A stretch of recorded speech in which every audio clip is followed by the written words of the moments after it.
രാഷ്ട്രീയ സ്വയംസേവക് സംഘത്തിന്റെ 100ാം പിറന്നാൾ ആഘോഷത്തിന്റെ ഭാഗമായി രാഷ്ട്രീയ സ്വയംസേവക് സംഘം കായംകുളം നഗരത്തിന്റെ നേതൃത്വത്തിൽ ഹിന്ദു ഏകതാ സമ്മേളനം നടത്തി. ഹിന്ദു ഐക്യവേദി സംസ്ഥാന അധ്യക്ഷൻ ആർ.വി. ബാബു മുഖ്യപ്രഭാഷണം നടത്തി. രാഷ്ട്രീയ സ്വയം സേവക് സംഘത്തിന്റെ 100ാം പിറന്നാൾ ആഘോഷത്തിന്റെ ഭാഗമായി ഹിന്ദു ഉണർന്നാൽ ദേശമുണർന്നു എന്ന സന്ദേശവുമായി രാഷ്ട്രീയ സ്വയം സേവക് സംഘ് കായംകുളം നഗരത്തിന്റെ നേതൃത്വത്തിൽ ഹിന്ദു ഏകതാ സമ്മേളനം സംഘടിപ്പിച്ചു. നിരവധി പേർ സമ്മേളനത്തിൽ പങ്കെടുത്തു. ഹിന്ദു ഐക്യവേദി സംസ്ഥാന അധ്യക്ഷൻ ആർ.വി. ബാബു മുഖ്യപ്രഭാഷണം നടത്തി.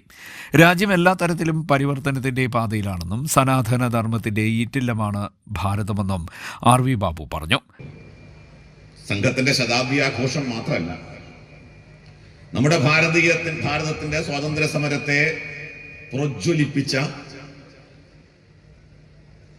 ദേശീയ സ്വാഭിമാനത്തിലേക്ക് അതിൽ ആകൃഷ്ടരായി നാടിന്റെ സ്വാതന്ത്ര്യത്തിന് വേണ്ടി പോരാടാൻ നമ്മളെ യുവാക്കളെ പ്രേരിപ്പിച്ച വന്ദേമാതരം, ആ വന്ദേമാതരം എഴുതിയതിന്റെ 150ാം വർഷം ആചരിക്കുന്നതും ഈ കാലയളവിലാണ്.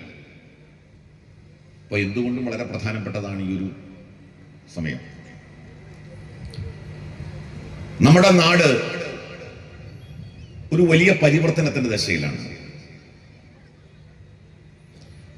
നാം നമ്മുടെ ദേശീയ സ്വത്വത്തെ കണ്ടെത്തുകയും അതിന്റെ ആധാരത്തിൽ രാഷ്ട്രം മുന്നോട്ട് പോവുകയും ചെയ്യുന്ന ഒരു കാലഘട്ടത്തിലാണ്. നമ്മുടെ ദേശീയ സ്വാഭിമാനത്തിന്റെ മാനബിന്ദുക്കളെ വീണ്ടെടുക്കുകയും അതിന്റെ ആധാരത്തിൽ രാഷ്ട്രത്തെ പുരോഗതിയിലേക്ക് നയിക്കുകയും ചെയ്യുന്ന ഒരു കാലഘട്ടത്തിലാണ്. മാതാമൃതാനന്ദമയി മഠത്തിലെ വേദാമൃതാനന്ദപുരി അനുഗ്രഹ പ്രഭാഷണം നടത്തി. ഏതായാലും ഭാരതം മുഴുവൻ നടക്കുന്ന വലിയൊരു പരിവർത്തനത്തിന് നാന്ദി കുറിക്കുന്ന വലിയൊരു സംഭവമാണ് ഏകതാ സമ്മേളനങ്ങളെ രാജ്യം മുഴുവൻ അലയടിച്ചുകൊണ്ടിരിക്കുകയാണ്. നമ്മുടെ കേരളത്തിലെ ഇലക്ഷൻ ഡിക്ലെയർ ചെയ്തിരിക്കുന്നു അല്ലേ? അപ്പോൾ നമ്മൾ രാഷ്ട്രീയമായിട്ടും കൂടി നമ്മൾ വളരെ പ്രബുദ്ധരാകേണ്ട ഒരു ഉത്തരവാദിത്വം ഓരോ ഹിന്ദുവിനും ഉണ്ട്. കഴിഞ്ഞ കാലങ്ങളെ പോലെയല്ല. നമ്മൾ ഒരുപാട് ദുഃഖങ്ങളും ദുരിതങ്ങളും ഒരുപാട് പ്രക്ഷോഭങ്ങളും ഒക്കെ നമ്മൾ കേരളത്തിൽ ചെയ്യേണ്ടി വന്നിട്ടുണ്ട്.